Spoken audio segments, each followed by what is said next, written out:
Welcome, everyone. I'm so excited to welcome you to the Mixed Faith Marriage Mastermind today. I love this group so much. We've got 3 mixed faith experts. And what do I mean by that? We have 3 women here with lots of different experiences and perspectives.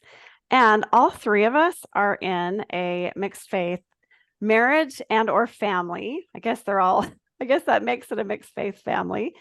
And we are all mothers. We've got kids of all different ages. And so we've got a lot of experience here together.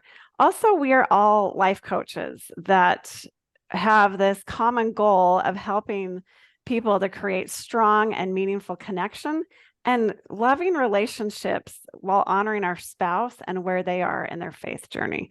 So I get so excited. I just have to tell you, I love these women. So I'm so excited to be talking with Suzette and Brooke today. I'm going to have you guys introduce yourselves and tell you who you are and who you work with, and then I'll introduce the topic. Brooke, let me have you start. You go ahead.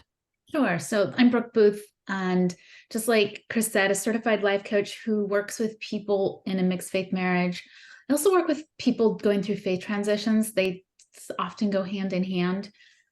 I'm one that if I had a philosophy, I would say it's you can have a great mixed faith marriage. I think that's the primary thing I work with people on, is really just believing that this type of marriage can be a great marriage. And then obviously building the skills and tools to do that. But I think that's it really is possible. I know it's a little bit radical of an idea, but it is possible. Love it. And I'm so thankful for that. Okay, Suzette. So I work mostly with couples. I have multiple different kind of training and certification and specifically working with couples. And I work with all kinds of couples, but people navigating big differences and value differences and trying to learn how to be in partnership as 2 different people is really the theme of what I do. And I work with mixed faith marriages because that involves a lot of blending and partnering of 2 different people with 2 different views and how to make that work.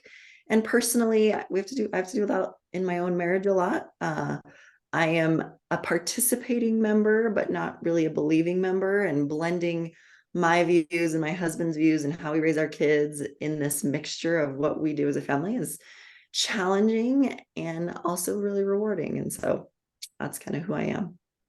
Awesome. Suzette, I love last time we met how you said this was kind of your experiment with your family. And I have thought about that a lot. We don't know how it's going to work out. We're all just figuring this out. Brooke, tell us where you are at with your faith, just so people understand our different perspectives too. Yeah. And I'll actually mention it just a little bit in terms of alcohol. But so I do not attend church. I've had a faith transition and I don't attend church. My husband does, my youngest son does, my 3 older daughters do not. So mixed faith family for sure. And I was thinking, I'll just mention this right here, but I was thinking our topic's alcohol today. Not to steal your thunder, Chris, but our topic. Now they know. And I was thinking, so I'm the official post-Mormon in the group. And I have not a lot of experience to bring to the table. My own experience with alcohol, it's not something I enjoy or use. But so I just have to be clear with that. I know I'm the post-Mormon and I'm supposed to be the one who knows all about this. I am not. But I do know a lot about coaching tools, and I've coached a ton of people on this topic. But I have to just be really clear, this is not something personally that I did once take a sip of my brother-in-law's cider. There's my once. There you go. I think the personal aspect of this is going to be really entertaining. We can all probably get into this. I think anyway. So I'm glad you shared that, which is funny. I can go into my part later when we get into it. Yeah. Well, Well, now you guys know what we're going to be talking about, but Just really quick. So I'm Chris Rich. I am an active believing member, and I'm currently serving in my stake Relief Society presidency. My husband and I have been married for 25 years, and most of that time he has had no interest in religion. And so yeah, and then our kids, we've got 3 kids. We've got a 14-year-old, a 19-year-old, and a 21-year-old. So I've got adult children. So this is definitely a topic that comes up in our family. And they have my husband and my kids, none of them have any interest at all in religion. So there's so that is my personal experience. And although we're not on the same page with religion and a lot of other topics, we have an awesome family, a very human family with all sorts of different emotions. And sometimes we get along and sometimes we don't get along, but there is a lot of love and respect and authenticity and connection and peace in our family, as well as those hard things. And I am also a certified life coach, and I help members of the Church of Jesus Christ of Latter-day Saints that are looking to make their mixed faith relationships not just work, but to make them amazing. So that's who I work with. So there you go. Those are our introductions. So like Brooke mentioned, we are going to be talking about alcohol today. And we've got this series that we're calling the Mixed Faith Marriage Mastermind. And last time we talked about connection. And if you haven't heard that, you're going to want to go back. We had a great discussion on that. And today we're going to be talking about alcohol. And kind of our general theme that we want to be focusing on is how to balance partnership and the desire to be an individual when it comes to alcohol. So that's kind of where we're heading. And we've got a bunch of different questions. I'm just going to share some of the things we're going to be talking about, and we're just going to have a great discussion here about all these different things. So why is alcohol such a hot topic? Why is it so scary? How is it neutral? How can we communicate about it? What if you find it hidden in your house? How can you make this a win-win? And tips for the spouse that may be considering drinking or maybe not. And to Brooke's point, I think it's so interesting. Well, we'll get into that later. So many good things to talk about. So let's start off with a question. Why is alcohol such a hot topic? And whoever wants to go with that can start us off. Well, I'll start out. So there's a lot of fear around alcohol, and much of it's earned. It alters the human mind, and it can be problematic. However, I see a lot of the fear that I work with clients around alcohol is not realized. Like, a lot of the fear that I see around alcohol is like what I call like future tripping type fear of stuff happening in the future. Many get so wrapped up in this fear, and it just takes them away into really scary places. They get concerned that their spouse will do dangerous things or make bad choices. They get really concerned about what this is going to mean for the kids, sort of giving the kids permission to drink. And so I see a lot of times, like, I think it's a hot topic because it just really opens the door to this like future tripping, fear-based way of thinking about it, which is highly unsettling for you as an individual. But, there's ripples of that in the relationship. So like when we go into the future and we future trip and our fears, like, that's a scary place to be. We're in this like Wild West, unknown alcohol, like scary place.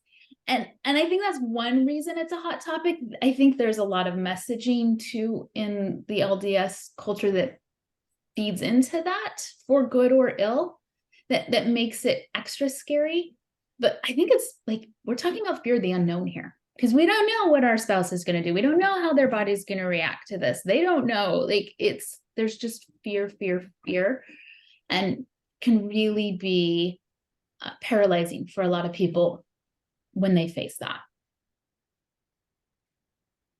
I can say, because I work with couples outside of, you know, the LDS faith. I work with just couples in general, and alcohol is a hot topic outside of mixed faith marriages too. Like a lot of marriages struggle with, you know, people acting in ways that are detrimental to the relationship with alcohol. I think the unique part about mixed faith marriages is you're dealing with problems even with responsible alcohol use. That's like the unique piece in mixed faith marriages. Like in outside of mixed faith marriages, it's kind of a big deal when people are acting irresponsibly with alcohol and it impacts the family.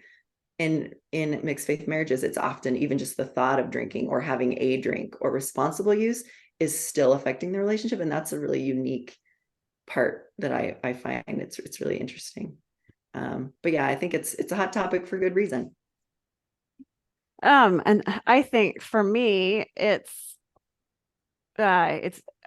fascinating because alcohol is a huge part of the culture outside of the church.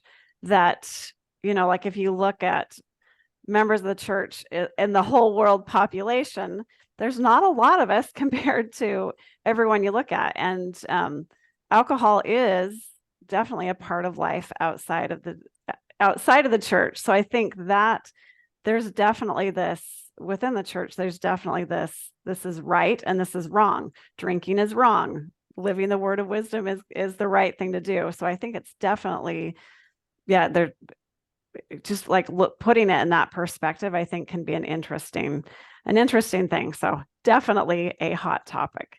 And Brooke kind of mentioned this a little bit with why it's so scary. And I'm gonna start off with this.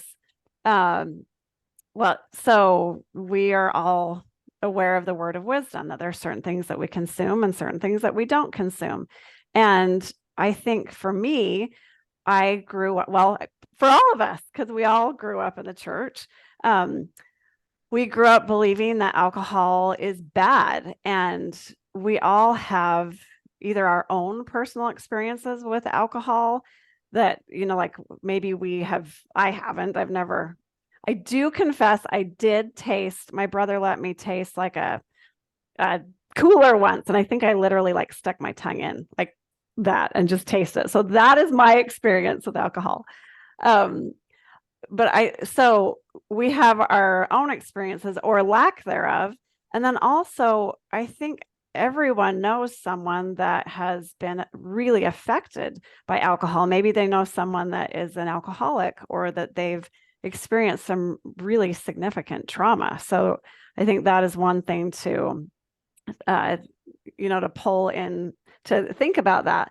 So when you're in a mixed faith relationship and this is something you feel like you're on the same page, like no alcohol, and then this door opens up, it's kind of like this rug just gets ripped out from under your feet and thinking like, okay, so maybe you don't believe in you've left the church. What else could that mean? Where else could this take me? So I know, yeah, it just felt like that rug had just been ripped out.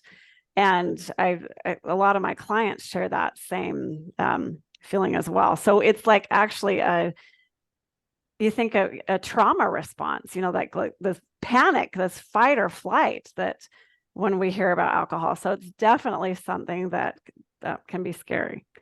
Okay, what are your thoughts about any additional thoughts on why it's so scary? No, I agree with all of that. And Brooke, I like your word future tripping. And yeah, it's this is a no thing and this is bad and all the bad things that could happen. And there's some reality to that. And I think that's where we have to have some self-compassion. Like for people who are dealing with this, okay, now alcohol might be part of maybe my spouse or I want to experiment with alcohol. Like that's a lot of stuff to process. So just having compassion, like there's good reason to be afraid because people, it can be abused. There's reasons that this is hard and difficult and frightening and scary. And just like be compassionate. Like, yes, this is really hard to do, to take all of this in and deal with all of this suddenly sometimes for people. I'll piggyback on that because I think this is an opportunity to like find out why it's scary for you. Like, why is it so scary is the question we're talking about. And I think this is very individual. Everybody has their own lived experience, their own messages they received. And so I think this is an opportunity for, when this is something you're faced in your marriage, why is this scary for you as an individual? What is the story you're telling yourself that's making it scary for you? It's going to be very different for different people. And so it's going to have a different approach. And I love the idea of approaching whatever it is with compassion, like Suzette says. But is it because you see it as immoral, because it's against the word of wisdom? Is it because you're afraid they'll be an alcoholic? Is it because you're afraid it'll ruin the family? Is it afraid because you think they'll hurt you or you'll be hurt? Or whatever, like, what is your version of scary? And can you be familiar with that and be aware of that and create awareness around it so that you can start to decide if that's a good reason for you, if that makes sense, if that's a place you want to stay indefinitely. And all I'm saying here is, like, this is a great opportunity to build awareness around why it's so scary for you, if it is. I love that, because I think they're, growing up thinking this is bad. So there's definitely that, but then, yeah, all those other reasons that we may have about that. And this, I think, leads us into the next question. So as life coaches, we help our clients that are experiencing a circumstance or a situation in their life. One of the things that we try to do is help them to see how that circumstance is neutral. And what I mean by that, with alcohol, the topic of alcohol or drinking alcohol, obviously alcohol affects what your body does, but we call a circumstance a neutral circumstance, that it can't make you feel anything at all until you have thoughts about it. So let's talk about this. How is alcohol neutral? And this took me some work to recognize that it is. So what are your thoughts on that, you guys? Oh, I have to jump in here because this was easy work for me to do. Like, okay, why is alcohol neutral? One is, if you look at the broader society, it's not scary for everybody. Not everybody thinks it's immoral or bad, or that you'll automatically be an alcoholic.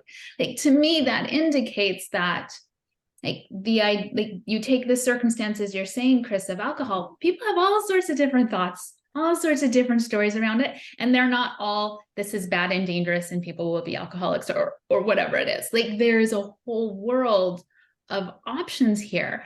So I was thinking about it and I'm like, look, alcohol is great. It can be used as a disinfectant.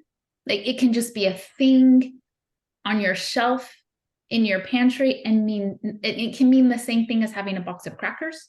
I think, if that's what you want to assign to it. But it's just like a thing you use. Like, it's the same as oven cleaner. Oven cleaner is like neutral and it can be a wonderful thing to clean your oven with. And if you use it to brush your teeth, that's a really bad idea. But that doesn't make it inherently evil or wrong. I like to see it as neutral because it helps me to then, like, not be so automatically carried away into the future tripping or the fear spiraling. It just helps me have a little pause and a space before I automatically go into, like, this is a bad problem, this is a terrible thing, and sort of hitting the panic button. And I think that is why a lot of people who go through a faith crisis need to almost, not all of them, as you've proven, Brooke, like, not everybody needs to, but a lot of people kind of need to experiment with it to get to a place of neutrality. Like, I've had so much messaging that this is bad and this is dangerous. I need to see how I interact with it and how I feel about it through some experimentation so that I can feel neutral about it and see, like, it's neither bad, it's not good, it's just a thing. So I think getting to neutrality often comes with experimentation for an individual, for a couple. Like, okay, maybe I do need to, you can drink, and let's see if I can get to a place of neutrality about it. So I think there's that aspect of getting to neutrality sometimes involves experimentation. I would totally agree with that. And I would say that I am probably the exception and not the rule in this case. Like I'm kind of like in little over the top when it comes to like what I put in my body, and I'm very cautious about that. A lot of this stuff is laced with sugar, and I'm like, no, thank you. So I realize I am not like, don't follow me if that doesn't make sense for you. I think your point is spot on though, and I see it with so many clients, is that as people want to experiment and try things, I think it comes from actually a pretty healthy place of their own self-development and their own self-autonomy and their own just like self-exploration. No, I would agree with that. Okay. This is my like 13-year-old little boy brain. Brooke, are you saying you can clean your oven with alcohol, or was that just an example? No, I was just saying like we have all sorts of things that we just consider neutral, even though they can have harmful effects. So like oven cleaner. So Like, she's not saying to go clean your oven with alcohol. Just no, clearing like, that up. I don't clean my right, oven, so.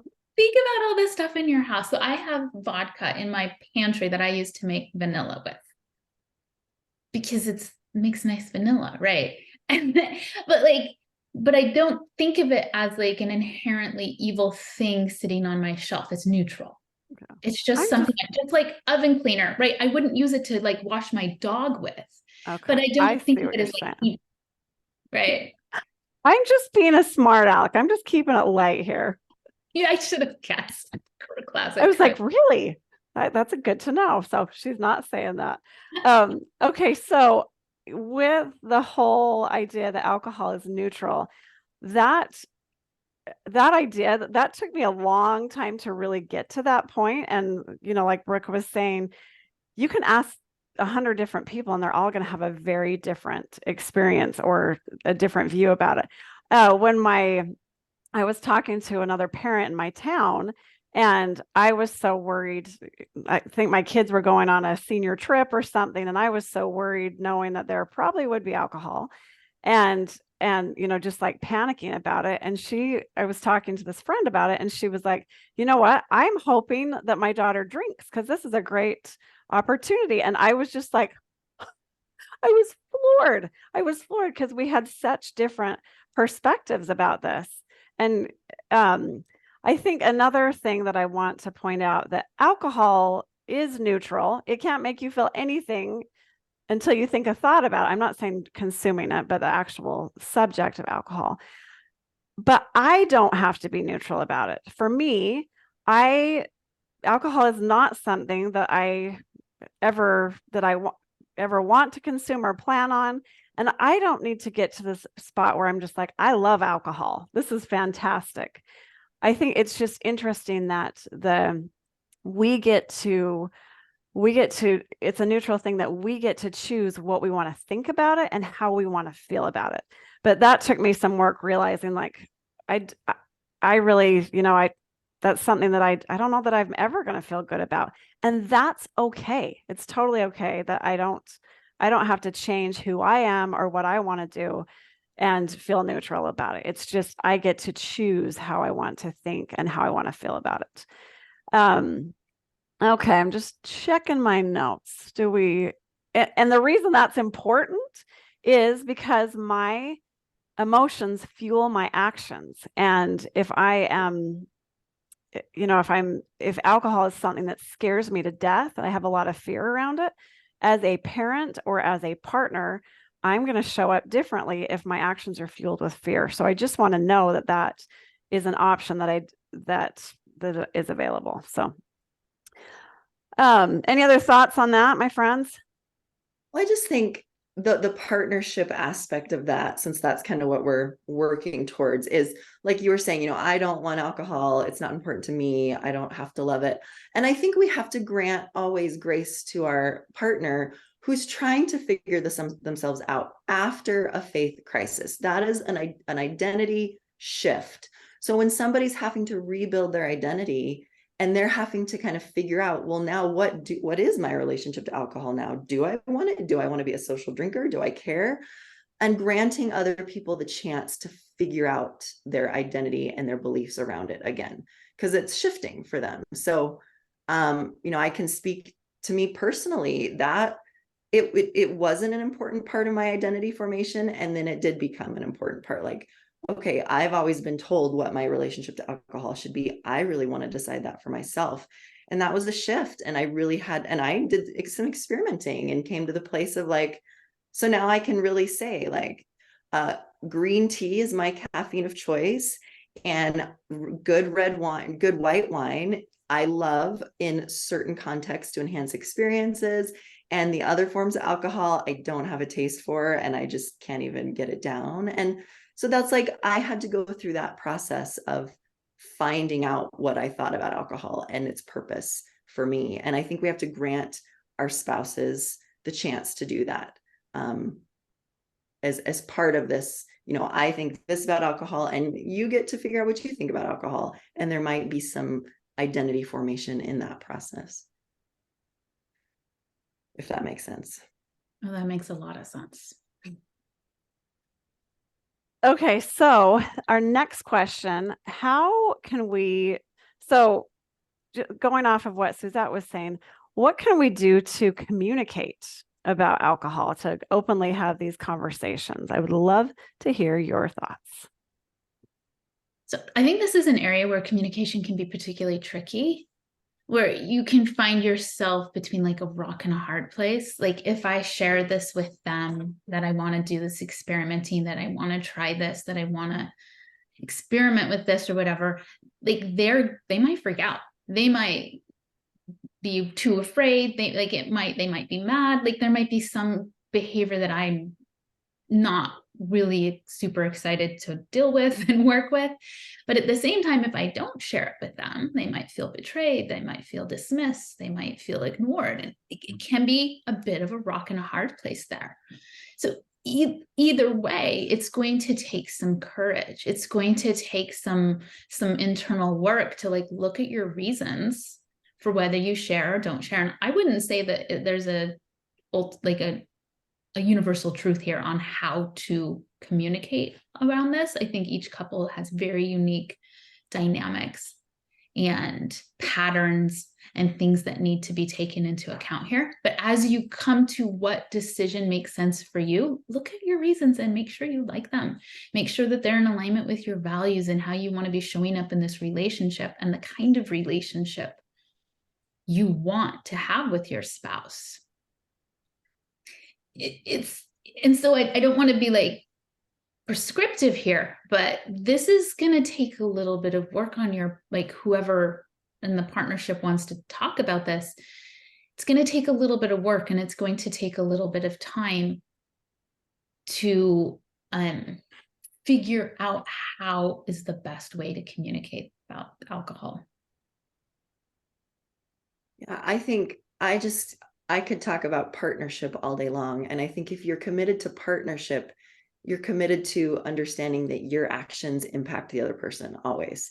And you always have to be aware of that. And it's so communicating about it is a respectful thing to do if you're focused on, we have a partnership here where I impact you. So, I mean, I'll share a lot of personal stories today because it might be helpful. So for me, when I came to the place of like, I really want to understand and figure out what my own relationship to alcohol is, like, I had to really communicate that and do whatever I could to make sure that was an emotionally safe thing for my husband, and say like, I'm not going to go out and drink. Like I want to try a margarita.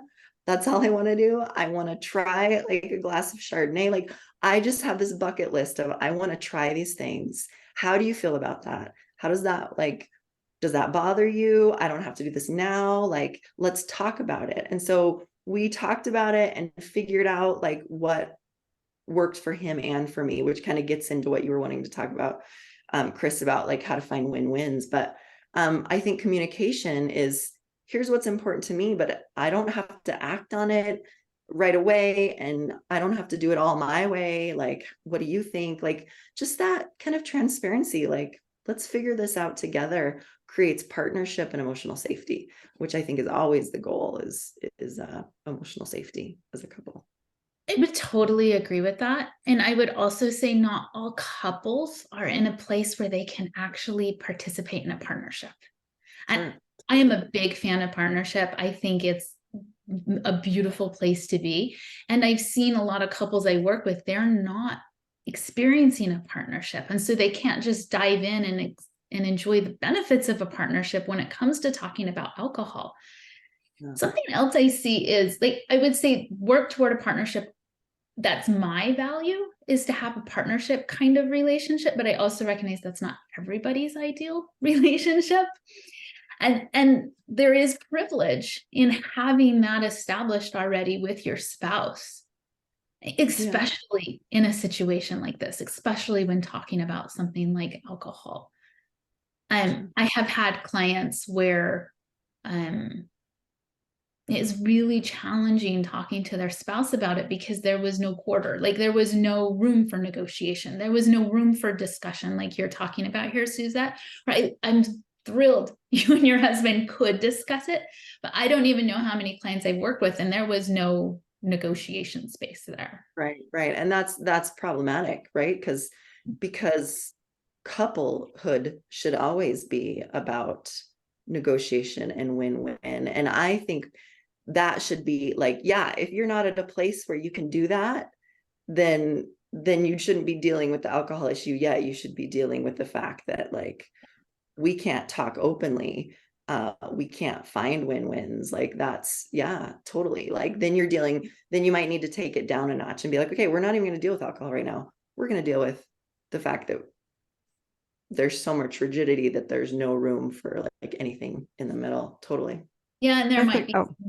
I'm sorry, Chris. There might be work on somebody's part to like address their own fears and scary stories around alcohol before the couple can have that partnership discussion. It's like, they're like, I sometimes say when there's an issue, like maybe we need to step back and resolve something before we can come here. And I think that's exactly what you're saying, Suzette, is like, okay, where can we get purchase here? Where can we find, like, where do we really need to be starting? And sometimes it's not in the alcohol discussion. Yeah. I think one of the big things when alcohol comes up, I have a lot of clients that have come to me and said, there was no communication. It was just like, I just found this, or my husband was drunk, or maybe they did have a conversation. I think one of the big things that we need to do is to allow those emotions, because there's going to be fear. There's probably going to be anger, some betrayal. So when those emotions come up, that it is so important to let yourself feel what is coming up for you. And going back to Suzette, I look at you and just think, wow, how beautiful that you're in that spot. I love that is your experience. And that has not been my experience. Well, in some ways it has been my experience, but I think one of the big things and I'm talking about with my kids are older. So, like with kids and husbands, when people do come and share, like, hey, I'm thinking about this, I think it's so important that we can not freak out. And I'm just going to be honest, I've freaked out. I've learned this the hard way. I've done it the wrong way most times, but I'm getting better. But, when my kids come to me and say something, sometimes it shocks me and I just think, oh my word, this is not what I want. And I get scared. And I want them to be able to come back and talk to me. So I think with that, as we're learning to communicate, to really get curious and to ask questions, and definitely to allow those emotions, but I may need to go and allow my emotions on my own or with a coach, or have that time, and then go back and be able to have a conversation and ask, help me understand, what does this look like for you? What are you, and like with Suzette, she just had like a list, a bucket list. And we jump to that, we catastrophize, and we think, oh, they are for sure going to be an alcoholic. They are going to do this, and this. And I think it's good to be, if we can, to ask those questions. Help me understand, what is this? What do you mean by this? Like, paint this picture for me. What are you,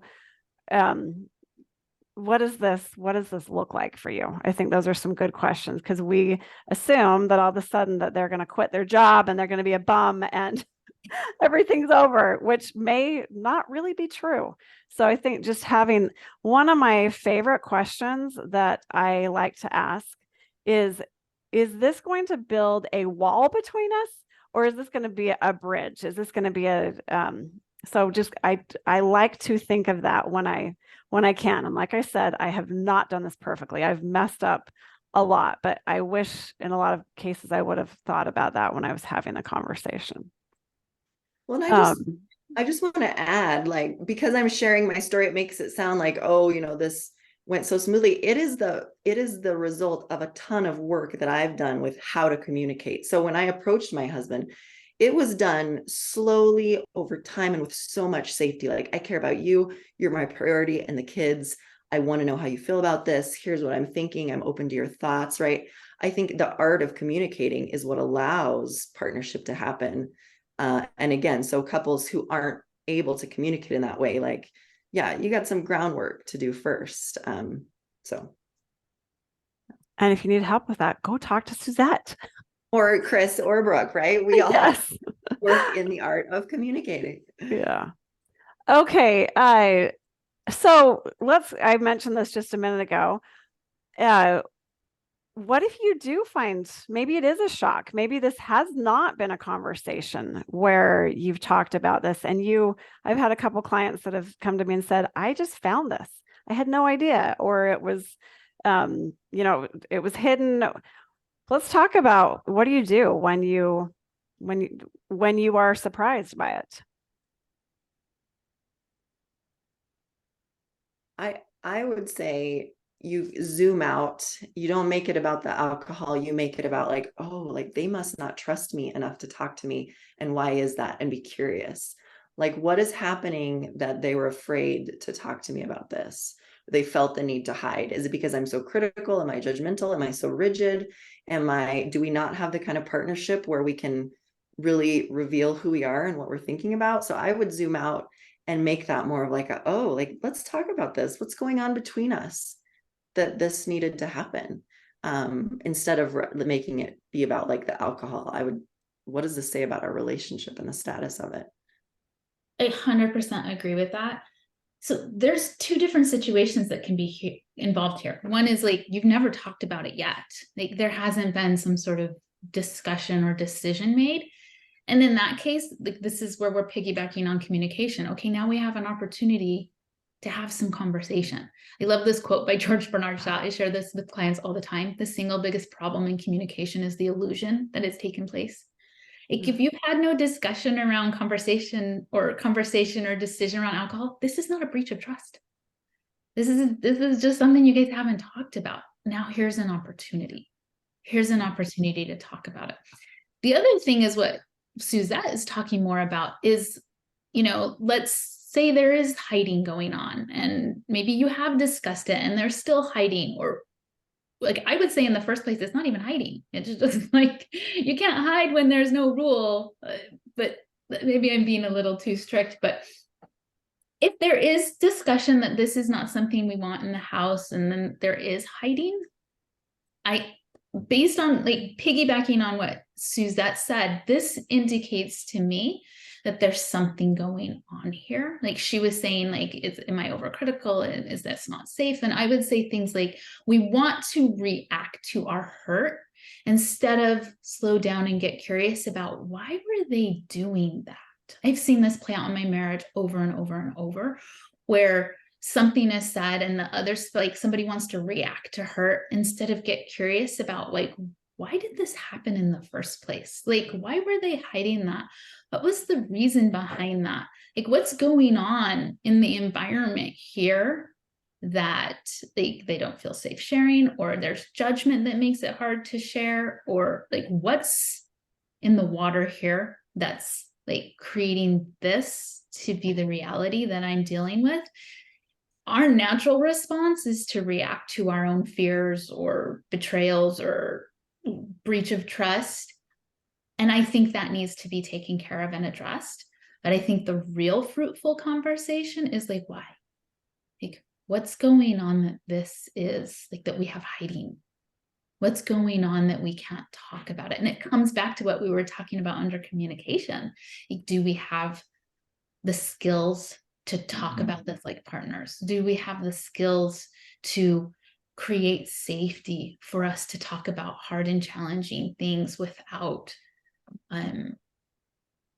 like that getting turned against us and used, weaponized against us? Like, developing those skills. I think whatever happens in this situation can really point to areas in the relationship where maybe some work can be done. So I'm going to kind of take a different, so yes, I agree with all the stuff that you guys have shared. And I want to go back to that spot where you just found it. Before you've thought about this and all these different reasons, you're folding laundry and all of a sudden there's a bottle of alcohol on your husband's shelf or whatever.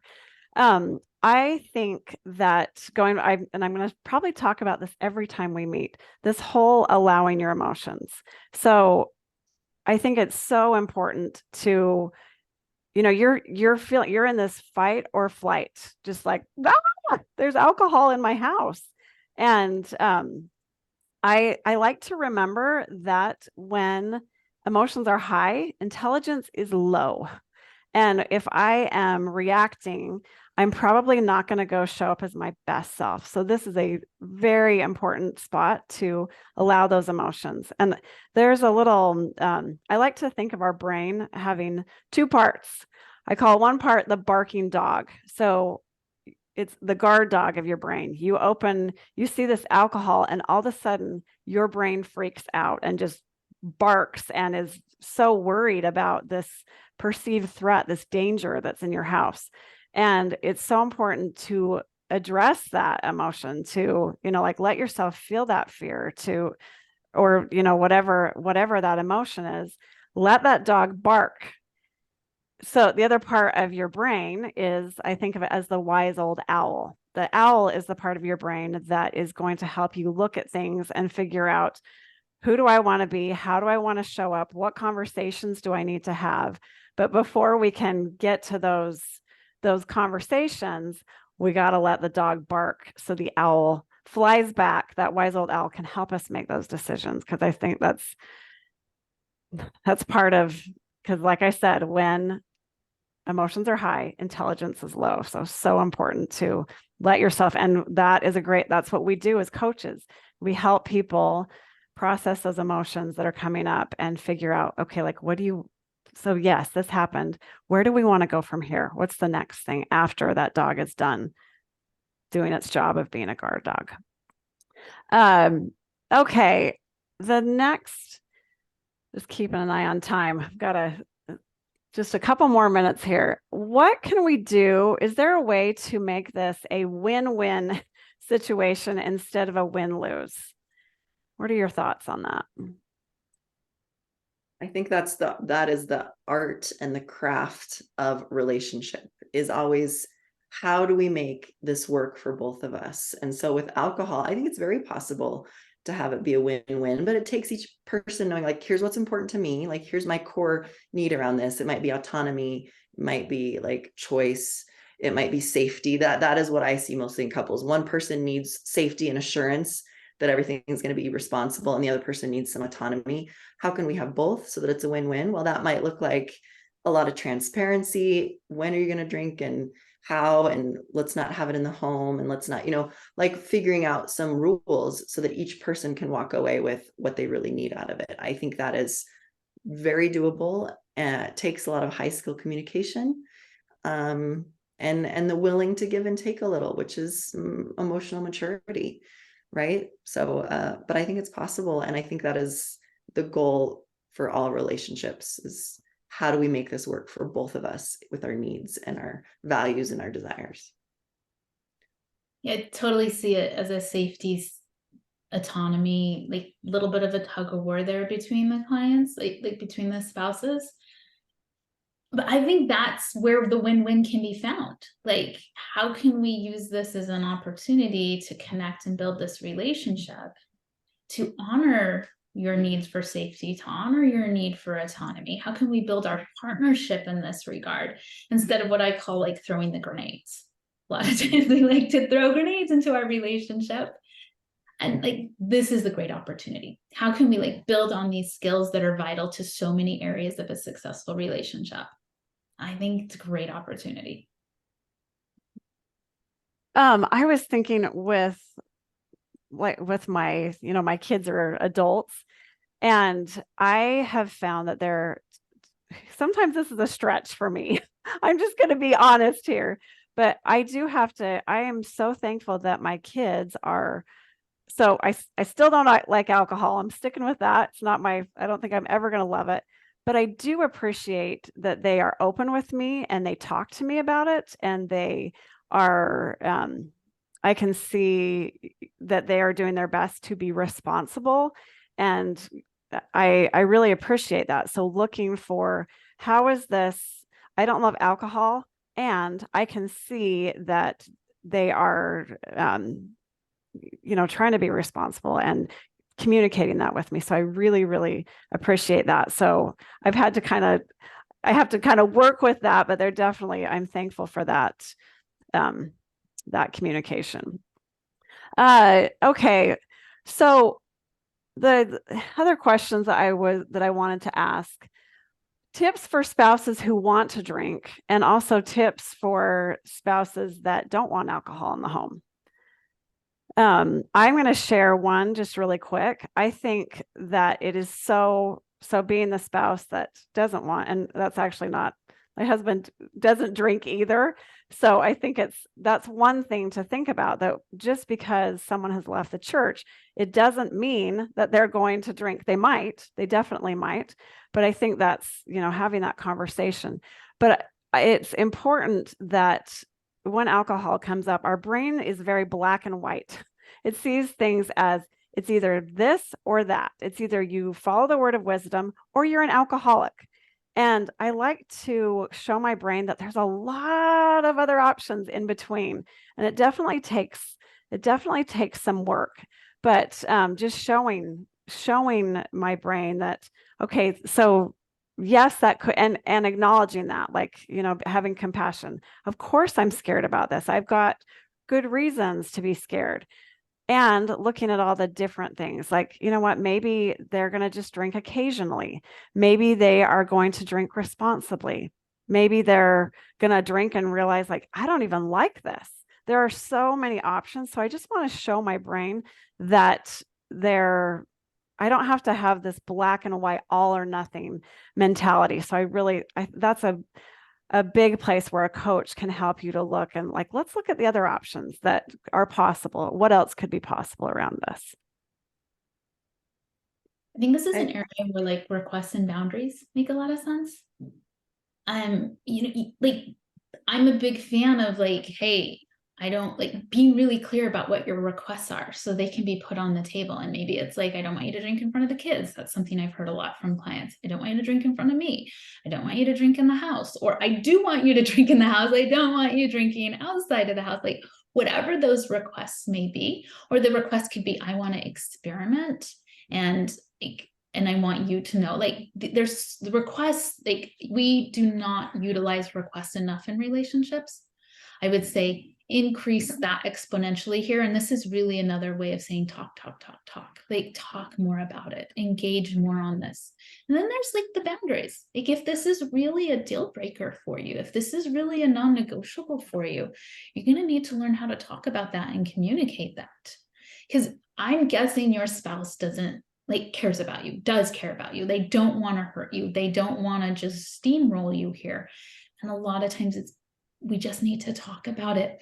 And if you do have a really firm boundary, like, this will end the marriage, like, let's communicate that, and let's communicate that early on and be really clear about that. Or if you just have a boundary, like, don't, like, if you drink this in front of me, then I'm going to leave the room, or I'm going to go to my parents' house, or I'm going to go on a car drive, whatever it is, you need to take care of your own safety and your own emotional well-being. Like, please do that. I think sometimes we're just so triggered by it all that we don't think in terms of, okay, what are my requests and what are my boundaries and how can I take care of myself here? And how can I keep communication open and flowing here? I got to give a quick, like 1 minute warning because I got to hop on another call. So Suzette, give us your last little thought. I'll make it quick. I totally agree, Brooke. And I also think give each other grace. That's my tip. You are dealing with a complex human process of being an individual, identity formation that goes throughout life. That's huge for somebody who's deconstructed their faith. So give grace to the fact that there needs to be identity formation, and give grace to the fact that partnership is essential and hard. And this is a messy thing. Identity formation versus partnership. Give each other grace. That's my tip as you navigate that and communicate it and figure out what that's going to look like, that balance, and in your particular unique situation. It's hard and it's beautiful. And when you can do it, find that balance of partnership and identity formation. It really unlocks intimacy in the relationship. It's really beautiful. Okay, you guys, this has been awesome. Thank you for sharing I love just that we can have this discussion from such unique viewpoints and our different experiences. And I hope you guys have found this helpful. We are going to continue on with different topics, and we will let you know what our next topic is, but stay tuned because it's going to be awesome. And we're here to help. You guys can find our where to reach out to us. We'll include that in the show notes or on our social media so you guys can see where that is. And we just want to thank you. And thanks for being here, everyone. It's been a great discussion. You guys have a good day.